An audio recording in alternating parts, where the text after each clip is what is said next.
ನಮಸ್ಕಾರ. ಎಲ್ಲರಿಗೂ ಕನ್ನಡತಿ ಅಡುಗೆ ಚಾನಲ್ಗೆ ಸ್ವಾಗತ. ಇಲ್ಲ ನಾನು ಅರ್ಧ ಕೆಜಿಯಷ್ಟು ಟೊಮ್ಯಾಟೋವನ್ನು ತೊಗೊಂಡಿದ್ದೀನಿ. ಫ್ರೆಶ್ ಆಗಿರೋ ಟೊಮ್ಯಾಟೋನ ತೊಗೊರಿ ಒಂದು 5 ನಿಮಿಷ ಆಯಿತು ನೀರಿನಲ್ಲಿ ಹಾಕಿಟ್ಟಿದ್ದೀನಿ. ಈ ಟೊಮ್ಯಾಟೋದಿಂದ ಒಂದು ಟೇಸ್ಟಿಯಾಗಿರುವಂಥ ರೆಸಿಪಿಯನ್ನು ಮಾಡೋಣ್ರಿ. ಇದನ್ನು ನೀವು ವರ್ಷಾನುಗಟ್ಲೆನೂ ಸ್ಟೋರ್ ಮಾಡಿ ಇಟ್ಕೊಂಡು ಯೂಸ್ ಮಾಡ್ಬೋದು. ಫಸ್ಟ್ ನಾನೇನು ಮಾಡ್ತೀನಿ, ಈ ಟೊಮ್ಯಾಟೊ ಒಳಗಿನ ನೀರನ್ನು ತೆಗೆದುಬಿಟ್ಟು ತೊಗೋತೀನಿ ರೀ. ನೋಡಿ, ಟೊಮ್ಯಾಟೊ ಒಳಗಿನ ನೀರನ್ನು ತೆಗೆದುಬಿಟ್ಟು ತೊಗೊಂಡಿದ್ದೀನಿ. ಈ ಕಾಟನ್ ಬಟ್ಟೆಯಿಂದ ಆ ಟೊಮ್ಯಾಟೊಗಳನ್ನು ಒರೆಸ್ಬಿಟ್ಟು ತೊಗೋಬೇಕು ನೋಡಿರಿ.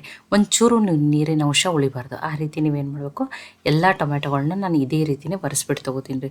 ತುಂಬ ಸಿಂಪಲ್ ಅದ ರೀ. ಮನೆಯಲ್ಲಿರುವ ಬೇಸಿಕ್ ಸಾಮಗ್ರಿಗಳನ್ನ ಬಳಸಿ ಮಾಡ್ತಾಯಿದ್ದೀನಿ. ಟೇಸ್ಟ್ ಅಂತೂ ಅದ್ಭುತ ನೋಡಿರಿ. ನೋಡಿ, ಎಲ್ಲ ಟೊಮ್ಯಾಟೊಗಳನ್ನ ಒರೆಸ್ಬಿಟ್ಟು ತೊಗೊಂಡಿನಿ. ನೋಡಿ, ಪಾತ್ರೆಯಲ್ಲಿನೂ ಒಂಚೂರು ನೀರು ಉಳಿಬಾರ್ದು.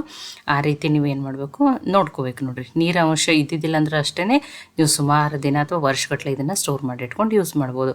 ಈಗ ಈ ಟೊಮ್ಯಾಟೊಗಳನ್ನ ಏನು ಮಾಡ್ತೀನಿ, ಕಟ್ ಮಾಡಿಬಿಟ್ಟು ತೊಗೋತೀನಿ. ಈ ರೀತಿ ದಪ್ಪ ದಪ್ಪಾಗಿನೇ ಆ ಮುಂದಿನ ಭಾಗವನ್ನು ತೆಗೆದುಬಿಟ್ಟು ದಪ್ಪ ದಪ್ಪಾಗಿನೇ ಕಟ್ ಮಾಡಿಬಿಟ್ಟು ತೊಗೋತೀನಿ. ನೀವು ಸಣ್ಣದಾಗಿನೂ ಕಟ್ ಮಾಡ್ಕೋಬೋದು, ನಡೀತದೆ. ಇನ್ಸ್ಟಂಟಾಗಿಯೇ ಇದನ್ನು ಮಾಡ್ಕೋಬೋದು ಮತ್ತು ಕಡಿಮೆ ಟೈಮ್ದಲ್ಲಿನೂ ಮಾಡ್ಕೋಬೋದು ನೋಡಿರಿ. ಎಲ್ಲ ಟೊಮ್ಯಾಟೊಗಳನ್ನ ಏನು ಮಾಡ್ಕೊಂಡಿದ್ದೀನಿ, ಕಟ್ ಮಾಡಿಬಿಟ್ಟು ತೊಗೊಂಡಿದ್ದೀನಿ. ಈಗ ಕಟ್ ಮಾಡಿ ಇಟ್ಕೊಂಡಿರುವಂಥ ಟೊಮ್ಯಾಟೊನ ಏನು ಮಾಡ್ತೀನಿ, ಮಿಕ್ಸಿ ಜಾರಿಗೆ ಹಾಕೋತೀನಿ ರೀ. ನೋಡಿ, ಮಿಕ್ಸಿ ಜಾರ್ನಲ್ಲಿನೂ ನೀರು ಇರಬಾರ್ದು ನೋಡಿರಿ. ನೀರಿನ ಅಂಶ ಏನೂ ಇರಬಾರ್ದು. ಕ್ಲೀನಾಗಿ ಕಾಟನ್ ಬಟ್ಟೆಯಿಂದ ಒರೆಸ್ಬಿಟ್ಟೇ ತೊಗೋರಿ. ನೋಡಿ, ಆ ಟೊಮ್ಯಾಟೊಗಳನ್ನ ಏನು ಮಾಡ್ತಾಯಿದ್ದೀನಿ, ಕಟ್ ಮಾಡಿ ಇಟ್ಕೊಂಡಿರುವಂಥ ಟೊಮ್ಯಾಟೊವನ್ನು ಹಾಕ್ತಾಯಿದ್ದೀನಿ. ನೋಡಿ, ಇದಕ್ಕೆ ನಾನು ಇಲ್ಲಿ ಏನು ಮಾಡ್ತಾಯಿದ್ದೀನಿ, ನಿಂಬೆ ಗಾತ್ರದಷ್ಟು ಹುಣಸೆ ಹಣ್ಣನ್ನು ತೊಗೊಂಡಿದ್ದೀನಿ ನೋಡಿರಿ. ಹುಣಸೆ ಹಣ್ಣಿನಲ್ಲೂ ಸಿಪ್ಪೆ, ಬೀಜ, ಕಡ್ಡಿ ಏನೂ ಇರಬಾರ್ದು. ನೋಡಿ, ಕ್ಲೀನಾಗಿರುವಂಥದ್ದನ್ನೇ ತೊಗೋರಿ. ನೋಡಿ, ಒಂದು ನಿಂಬೆ ಗಾತ್ರದಷ್ಟನ್ನು ತೊಗೊಂಡಿದ್ದೀನಿ ನೋಡಿ. ಈಗ ಇದನ್ನು ಏನು ಮಾಡ್ತೀನಿ ರೀ, ತರಿಯಾಗಿಯೇ ಗ್ರೈಂಡ್ ಮಾಡಿಬಿಟ್ಟು ತೊಗೋತೀನಿ ನೋಡಿರಿ. ಫೈನ್ ಪೇಸ್ಟ್ ಥರ ಅಲ್ಲ, ಆ ಚಿಕ್ಕ ಚಿಕ್ಕ ಟೊಮ್ಯಾಟೊ ಸ್ವಲ್ಪ ಪೀಸ್ಗಳು ಉರಿಬೇಕು ಆ ರೀತಿ. ಇದಕ್ಕೆ ಉಳಿದಿರುವ ಸಾಮಗ್ರಿಗಳನ್ನ ಹಾಕ್ತೀನಿ. 1 ಸ್ಪೂನ್ ಆಗಷ್ಟೇ ಅರಿಶಿನ ಪುಡಿಯನ್ನು ಹಾಕ್ತಾಯಿದ್ದೀನಿ. ನೋಡಿ, ನಾನು 3 ಸ್ಪೂನ್ ಆಗಷ್ಟೇ ಕೆಂಪು ಖಾರದ ಪುಡಿ ಅಥವಾ ರೆಡ್ ಚಿಲ್ಲಿ ಪೌಡ್ರನ್ನು ಹಾಕ್ತಾಯಿದ್ದೀನಿ ನೋಡಿರಿ. 3 ಸ್ಪೂನ್ ಆಗಷ್ಟೇ ಹಾಕಿದ್ದೀನಿ. ನೋಡಿ, ಒಂದು 15ರಿಂದ 20 ಬೆಳ್ಳುಳ್ಳಿ ಹೆಸಳು, 2 ಗಡ್ಡಿ ಬೆಳ್ಳುಳ್ಳಿ ಹೆಸಳನ್ನ ಹಾಕ್ತಾಯಿದ್ದೀನಿ. ದೊಡ್ಡ 2 ಗಡ್ಡಿಯನ್ನು ಹಾಕಿದ್ದೀನಿ ನಾನು. ನೋಡಿ, ಹುಳಿ ತಕ್ಕಂಗೆ, ಖಾರಕ್ಕೆ ತಕ್ಕಂಗೆ ನೀವು ಉಪ್ಪನ್ನು ನೋಡಿಬಿಟ್ಟು ಹಾಕರಿ. ಇಲ್ಲಾಂದ್ರೆ ಸ್ವಲ್ಪ ಹಾಕ್ಬಿಟ್ಟು ಆಮೇಲೇನು ನೀವು ಟೇಸ್ಟ್ ಮಾಡಿ ಇನ್ನೊಂದು ಸ್ವಲ್ಪ ಉಪ್ಪನ್ನು ಮಿಕ್ಸ್ ಮಾಡ್ಬೋದು. ಅದನ್ನೆಲ್ಲನೂ ಮಿಕ್ಸ್ ಮಾಡಿ ಗ್ರೈಂಡ್ ಮಾಡ್ಕೊಂಡು ತೊಗೊಂಬಂದೀನಿ ನೋಡಿರಿ. ಇದನ್ನು ತರಿಯಾಗಿನೇ ರೀ, ಭಾಳ ಫೈನ್ ಪೇಸ್ಟ್ ಥರ ಮಾಡಬಾರ್ದು. ಇದೀಗ ರೆಡಿ ಆಗಿದ್ರೆ ನಾನು ಕತ್ತಾಗ ಸೈಡಿಗೆ ಇಡ್ತೀನಿ, ಅದನ್ನು ಆಮೇಲೆ ಯೂಸ್ ಮಾಡ್ತೀನಿ. ಒಗ್ಗರಣೆ ಪ್ಯಾನಲ್ಲಿ ಮೆಂತ್ಯ ನೋಡಿರಿ, 2 ಸ್ಪೂನ್ ಆಗಷ್ಟೇ ಮೆಂತ್ಯ ಕಾಳನ್ನು ತೊಗೊಂಡಿದ್ದೀನಿ. ಇದನ್ನು ಲೋ ಫ್ಲೇಮ್ದಲ್ಲಿಟ್ಟನೆ ಕೆಂಪಗಾಗೋವರೆಗೂ ಹುರಿದ್ಬಿಟ್ಟು ತೊಗೋಬೇಕ್ರಿ. ಮೀಡಿಯಮ್ ಅಥವಾ ಹೈ ಫ್ಲೇಮ್ದಲ್ಲಿ ಇಡಕ್ಕೆ ಹೋಗ್ಬೇಡ್ರಿ. ಹೊರಗಡೆಯಿಂದ ಅಷ್ಟೇ ಹುರಿದಿರ್ತದೆ, ಒಳಗಡೆಯಿಂದ ಹಸಿ ಅಂಶ ಉಳಿದಿರ್ತದೆ. ನೀವು ತುಂಬ ವರ್ಷಗಟ್ಟಲೆ ಸ್ಟೋರ್ ಮಾಡ್ಬೇಕಂದ್ರೆ ಎಲ್ಲನೂ ಲೋ ಫ್ಲೇಮ್ದಲ್ಲಿಟ್ಟು ಹುರಿದು ಚೆನ್ನಾಗಿ ತೊಗೋಬೇಕು ನೋಡಿರಿ. ಮೆಂತ್ಯ ಹುರಿದ್ಮೇಲೆ 1 ಸ್ಪೂನ್ ಆಗಷ್ಟೇ ಸಾಸಿವೆನ ಹಾಕ್ತಾಯಿದ್ದೀನಿ. ನೋಡಿ, ಮೆಂತ್ಯ ಸಾಸಿವೆ 2 ಕೂಡಿ ಹುರಿದಾವೆ ನೋಡಿರಿ. ಈಗ ಲೈಟ್ ಕೆಂಪಗಾಗೋ, ಸೀದ್ ಹೋಗಿಸ್ಬಾರ್ದು ನೋಡಿರಿ, ಟೇಸ್ಟ್ ಕೈ ಆಗ್ತದೆ.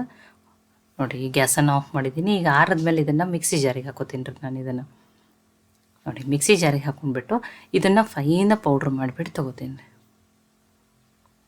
ನೋಡಿ, ಈಗ ಪೌಡ್ರ್ ಆಗಿದ್ರಿ. ಇದನ್ನು ಸೈಡಿಗೆ ಇಡ್ತೀನಿ ರೀ, ಇದನ್ನು ಆಮೇಲೆ ಯೂಸ್ ಮಾಡ್ತೀನಿ. ಈ ಕಡಾಯಿಗೆ ನಾನು ಇಲ್ಲಿ ಒಂದು 8 ಸ್ಪೂನ್ ಆಗಷ್ಟೇ ಎಣ್ಣೆಯನ್ನು ಹಾಕ್ತಾಯಿದ್ದೀನಿ. ನೀವು ಕಪ್ ಮಾಪದಿಂದ ಹಾಕ್ತಿದ್ರಂತ ಅರ್ಧ ಕಪ್ ಆಗಷ್ಟು ಎಣ್ಣೆನ ಹಾಕಿರಿ. ಎಣ್ಣೆ ಕಾಯ್ದ್ಮೇಲೆ ಇಲ್ಲಿ 1 ಸ್ಪೂನ್ ಆಗಷ್ಟು ಕಡಲೆಬೇಳೆ, 1 ಸ್ಪೂನ್ ಆಗಷ್ಟು ಉದ್ದಿನಬೇಳೆ, ಅರ್ಧ ಸ್ಪೂನ್ ಆಗಷ್ಟು ಸಾಸಿವೆ, ಅರ್ಧ ಸ್ಪೂನ್ ಆಗಷ್ಟು ಜೀರಿಗೆಯನ್ನು ಹಾಕ್ತಾಯಿದ್ದೀನಿ. 3 ಒಣಮೆಣಸಿನ್ಕಾಯಿನ ಹಾಕ್ತಾಯಿದ್ದೀನಿ. ಉದ್ದಿನಬೇಳೆ, ಕಡಲೆಬೇಳೆ ಲೈಟ್ ಕೆಂಪಗಾಗೋವರೆಗೂ ಏನು ಮಾಡೋಣ್ರಿ, ಫ್ರೈ ಮಾಡಿಬಿಟ್ಟು ತೊಗೊಳೋಣ್ರಿ. ಇಲ್ಲ, ಉದ್ದಿನಬೇಳೆ ಕಡಲೆಬೇಳೆ ನಮಗೆ ಜಾಸ್ತಿ ಇಷ್ಟ ಅಂದರೆ ನೀವು 2 ಸ್ಪೂನ್ ಆಗಷ್ಟು ಹಾಕ್ಬೋದು, ನಡೀತದೆ. ಈಗ ಉದ್ದಿನಬೇಳೆ ಕಡಲೆಬೇಳೆ ಕೆಂಪಾದ್ಮೇಲೆ 1 ಗಡ್ಡಿ ಬೆಳ್ಳುಳ್ಳಿ, ಇನ್ನೊಂದು 8 ಹೆಸಳನ್ನು ಜಜ್ಜಿ ಹಾಕ್ತಾಯಿದ್ದೀನಿ. ಪೇಸ್ಟ್ ಮಾಡಿ ಹಾಕ್ಬಿಟ್ಟು ಜಸ್ಟ್ ಜಜ್ಬೇಕ್ರಿ. ಸಿಪ್ಪೆ ದರಸ್ಲೇನೆ ಹಾಕಿದ್ದೀನಿ. ಒಂದು ಸ್ವಲ್ಪ ಲೋ ಫ್ಲೇಮ್ದಲ್ಲಿ ಇಟ್ಟನೆ ಹಿಂಗನ್ನು ಹಾಕಿದ್ದೀನಿ ರೀ. ಹಿಂಗಿಲ್ಲಾದ್ರೆ ಬೇಗನೆ ಸೀದ್ ಹೋಗ್ಬಿಡ್ತದೆ. ಅದನ್ನು ಫ್ರೈ ಮಾಡಿಬಿಟ್ಟು ತೊಗೋತೀನಿ ರೀ. ಸ್ವಲ್ಪ ಹಿಂಗೆ ಫ್ರೈ ಆದ್ರೆ ಸಾಕ್ರಿ. ನೋಡಿ, ಹಿಂಗೆ ಫ್ರೈ ಆದ್ಮೇಲೆ ಘಮ್ಘಮ್ಮನೆ ವಾಸನೆ ಬರ್ತದೆ. ಹಿಂಗೆ ಮತ್ತು ಡೈಜೆಷನ್ಗೂ ತುಂಬಾ ಒಳ್ಳೆಯದು.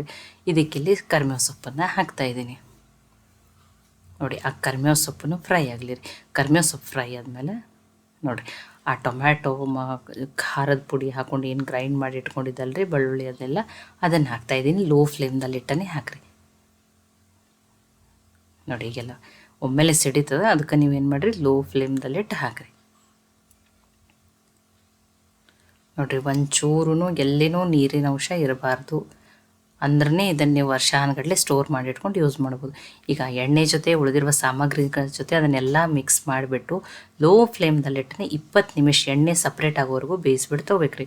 ಮಧ್ಯಕ್ಕೆ ನೀವೇನು ಮಾಡಿರಿ, 3-4 ಸರಿ ತೆಗೆದುಬಿಟ್ಟು ಮಿಕ್ಸ್ ಮಾಡಿ ಮತ್ತೆ ಮುಚ್ಚಿಡ್ರಿ. ನೋಡಿ ಈ ರೀತಿ ಮಿಕ್ಸ್ ಮಾಡಿ ಎಣ್ಣೆ ಎಲ್ಲ ಸಪ್ರೇಟ್ ಆಗ್ಯದಂದಾಗ ಅವಾಗ ಅದು ಚೆಂದಂಗೆ ಏನಾಗಿರ್ತದೆ ರೀ ಬೇಯ್ದಿರ್ತದೆ ರೀ ಇದು. ನೋಡಿ 20 ನಿಮಿಷ ಲೋ ಫ್ಲೇಮ್ದಲ್ಲೇ ಇಡ್ರಿ, ಮೀಡಿಯಮ್ ಅಥವಾ ಹೈ ಫ್ಲೇಮ್ದಲ್ಲಿ ಇಡಬೇಡ್ರಿ, ಮತ್ತು ಸೀದು ಹೋಗ್ತದೆ. ಇಲ್ಲಾಂದರೆ ಏನಾರು ಇದು ಸ್ಟೀಲಿನ ಕಡಾಯಿ ಐತಿಲ್ಲ ಅದಕ್ಕೆ.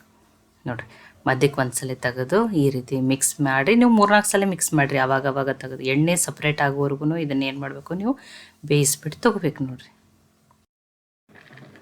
ನೋಡಿ 20 ನಿಮಿಷ ಆದಮೇಲೆ ತೆಗೆದುಬಿಟ್ಟು ತೋರಿಸ್ತಾ ಇದ್ದೀನಿ. ಎಣ್ಣೆ ಎಲ್ಲ ಸಪ್ರೇಟ್ ಆಗೈತೆ ಅಂದ್ರೆ ಇದು ಚೆನ್ನಾಗಿ ಏನಾಗಿದೆ ರೀ ಬೇಯ್ದದ ನೋಡಿರಿ. ನೋಡಿ ಈಗ ನೀಟಾಗಿ ಒಂದು ಮಿಕ್ಸ್ ಮಾಡ್ಕೊಂಡಿದ್ದೀನಿ. ಮಧ್ಯಕ್ಕೆ ನೀವು 4-5 ಸಲ ತೆಗೆದುಬಿಟ್ಟು ಮಿಕ್ಸ್ ಮಾಡಿ ಮತ್ತು ಮುಚ್ಚ್ರಿ. ಈಗ ಸಾಸಿವೆ ಮೆಂತ್ಯ ಪುಡಿಯನ್ನು ಏನು ಹುರಿದು ಪುಡಿ ಮಾಡ್ಕೊಂಡಿದ್ದಿಲ್ಲ, ಈಗ ಇದನ್ನು ಮಿಕ್ಸ್ ಮಾಡ್ತಾಯಿದ್ದೀನಿ. ಈಗ ಇದನ್ನು ಮಿಕ್ಸ್ ಮಾಡಿಬಿಟ್ಟು ನೀವು ಇನ್ನೊಂದು ಸಲ ಏನು ಮಾಡಬೇಕು, ಮುಚ್ಚಿ ಲೋ ಫ್ಲೇಮ್ದಲ್ಲಿಟ್ಟನೆ 1 ನಿಮಿಷ ಆಗಷ್ಟೇ ಬೇಯಿಸ್ಬಿಟ್ಟು ತೊಗೋಬೇಕು ನೋಡಿರಿ. ಅಷ್ಟು ಬೇಯಿಸ್ಬಿಟ್ರೆ ಆಯ್ತು ರೀ ಇದು. ನೋಡಿ ಈಗ ಅದೆಲ್ಲ ನೀಟಾಗಿ ಮಿಕ್ಸ್ ಆಗ್ಯದ. ನೋಡಿ 1 ನಿಮಿಷ ಬೇಯಿಸ್ಬಿಟ್ಟು ತೊಗೊಂಡಿನಿ. ನೋಡಿ ಮತ್ತೆ ಎಣ್ಣೆ ಎಲ್ಲ ಸಪ್ರೇಟಾಗಿ ರೆಡಿ ಆಗ್ಯದ ನೋಡಿರಿ. ಇದು ಬಿಸಿ ಬಿಸಿ ಟೇಸ್ಟಿಯಾಗಿರುವಂಥ ಟೊಮ್ಯಾಟೊ ಉಪ್ಪಿನಕಾಯಿ ರೆಡಿ ಆಗ್ಯಾವ್ರಿ. ನೀವು ಇದನ್ನು ಆರಿದ ಮೇಲೆ ಏರ್ಟೈಟ್ ಕಂಟೈನರ್ ಒಳಗೆ ಹಾಕಿಬಿಟ್ಟು 1 ವರ್ಷದವರೆಗೂ ಸ್ಟೋರ್ ಮಾಡಿ ಇಟ್ಕೊಂಡು ಯೂಸ್ ಮಾಡ್ಬೋದು ನೋಡಿರಿ. ತುಂಬ ಟೇಸ್ಟಿಯಾಗಿರುವಂಥ ರೆಸಿಪಿ ರೀ. ರೊಟ್ಟಿ, ಚಪಾತಿ, ಬಿಸಿ ಅನ್ನ, ರಾಗಿ ರೊಟ್ಟಿ, ಅಕ್ಕಿ ರೊಟ್ಟಿ ಎಲ್ಲದಕ್ಕೂ ಬೆಸ್ಟ್ ಕಾಂಬಿನೇಷನ್ ರೀ. ಇವನ್ ನೀವು ದೋಸೆ ಜೊತೆನೂ ತಿನ್ಬೋದು ನೋಡಿರಿ. ಟೇಸ್ಟಿಯಾಗಿ ಬಂದರೆ ಇದು ಕಂಪ್ಲೀಟಾಗಿ ಆರ್ಬೇಕು ರೀ. ಆರಿದ್ಮೇಲೆ ನೀವೇನು ಮಾಡಬೇಕು, ಗಾಜಿನ ಬಾಟ್ಲ್ ಒಳಗೆ ಹಾಕಿಬಿಟ್ಟು ಸ್ಟೋರ್ ಮಾಡಿ ಇಟ್ಕೊಂಡು ನೀವು ಇದನ್ನು ವರ್ಷಾನುಗಟ್ಲೆ ಯೂಸ್ ಮಾಡ್ಬೇಕು ರೀ. ಇದು ಆರಲಿ ರೀ. ಆರಿದ್ಮೇಲೆ ನಾನು ಬಾಟ್ಲ್ನಲ್ಲೇ ಹಾಕಿಬಿಟ್ಟು ತೋರಿಸ್ತೀನಿ. ಮತ್ತು ನಾನು ಇದನ್ನು ನಾನಿವತ್ತು ಅನ್ನದ ಜೊತೆ ಇದನ್ನು ಸರ್ವ್ ಮಾಡ್ತಾಯಿದ್ದೀನಿ ನೋಡಿ. ಅಥವಾ ನಿಮ್ಮ ಮಕ್ಕಳೆಲ್ಲ ಶಾಲಾ ಕಾಲೇಜಿಗೆ ಹೊರಗಡೆ ಹಾಸ್ಟೆಲ್ನಾಗ ಇದು ಕಲಿತಿದ್ರಂದ್ರೆ ನೀವು ಈ ರೀತಿ ಮಾಡಿಕೊಡ್ರಿ. ಅನ್ನ ಚಪಾತಿ ಜೊತೆ ಇದನ್ನು ಹಚ್ಕೊಂಡು ತಿಂದ್ರೆ, ಅಥವಾ ನೀವು ಈ ಕಡೆ ಇದನ್ನು ಮಾಡಿ ಸ್ಟೋರ್ ಮಾಡಿ ಇಟ್ಕೊಂಡು ಅನ್ನಕ್ಕೆ ಇಟ್ಟರೆ ನಿಮ್ಮ ಅಡುಗೆ ರೆಡಿ ಆಗ್ತದೆ ರೀ. ಇವತ್ತು ಇದನ್ನು ಬಿಸಿ ಅನ್ನದ ಜೊತೆ ಸರ್ವ್ ಮಾಡಿ ತೋರಿಸ್ತಾ ಇದ್ದೀನಿ. ತುಂಬ ಟೇಸ್ಟಿಯಾಗಿರ್ತದೆ ರೀ. ಈ ರೀತಿ ಮಾಡಿಬಿಟ್ಟು ಕಲಸಿ ಮಕ್ಕಳಿಗೆ ಲಂಚ್ ಬಾಕ್ಸಲ್ಲಿ ಕೂಡ ಹಾಕಿ ಕೊಡ್ಬೋದು. ಎಷ್ಟೋ ಸಲ ಅಡುಗೆ ಮಾಡೋಕ್ಕೆ ಬೇಜಾರಾಗಿರ್ತದಲ್ಲ, ಈ ರೀತಿ ಮಾಡಿಟ್ಕೊಂಡು ನೀವು ಬರೇ ಒಂದು ಅನ್ನಕ್ಕೆ ಹಚ್ಚಿಬಿಟ್ರೆ ಏನಾಗ್ತದೆ ರೀ, ಅಡುಗೆ ರೆಡಿ ಆಗ್ತದೆ ನೋಡಿ. ತುಂಬ ಟೇಸ್ಟಿಯಾಗಿರುವಂಥ ಟೊಮ್ಯಾಟೊ ಉಪ್ಪಿನಕಾಯಿ ರೆಡಿ ಆಗ್ಯಾವ್ರಿ. ಈಗ ಇದನ್ನು ನೀವು 1 ವರ್ಷನೂ ಸ್ಟೋರ್ ಮಾಡಿ ಆರಾಮ್ಸೆ ಸ್ಟೋರ್ ಮಾಡಿ ಇಟ್ಕೊಂಡು ಯೂಸ್ ಮಾಡಿರಿ. ಈ ಟೊಮ್ಯಾಟೊ ಉಪ್ಪಿನಕಾಯಿ ರೆಸಿಪಿ ನಿಮಗೆ ಇಷ್ಟ ಆಗಿದ್ರೆ ಲೈಕ್ ಮಾಡಿ, ಶೇರ್ ಮಾಡಿ, ಕಮೆಂಟ್ ಮಾಡಿರಿ. ಖಂಡಿತ ಟ್ರೈ ಮಾಡಿ ನನಗೆ ಹೆಂಗೆ ಬಂದಿತ್ತು ತಿಳಿಸ್ರಿ. ನಂದಂತೂ ಇದು ಫೇವ್ರೇಟ್ ರೀ. ಮತ್ತೆ ಒಳ್ಳೆ ಹೊಸ ರೆಸಿಪಿ ಜೊತೆ ಸಿಗೋಣ. ಎಲ್ಲರಿಗೂ ಧನ್ಯವಾದಗಳು. ಕನ್ನಡತಿ ಅಡುಗೆ ಚಾನಲನ್ನು ಸಬ್ಸ್ಕ್ರೈಬ್ ಮಾಡಿದ್ದಿಲ್ಲ ಅಂದರೆ ಸಬ್ಸ್ಕ್ರೈಬ್ ಮಾಡಿ, ಬೆಲ್ ಐಕಾನ್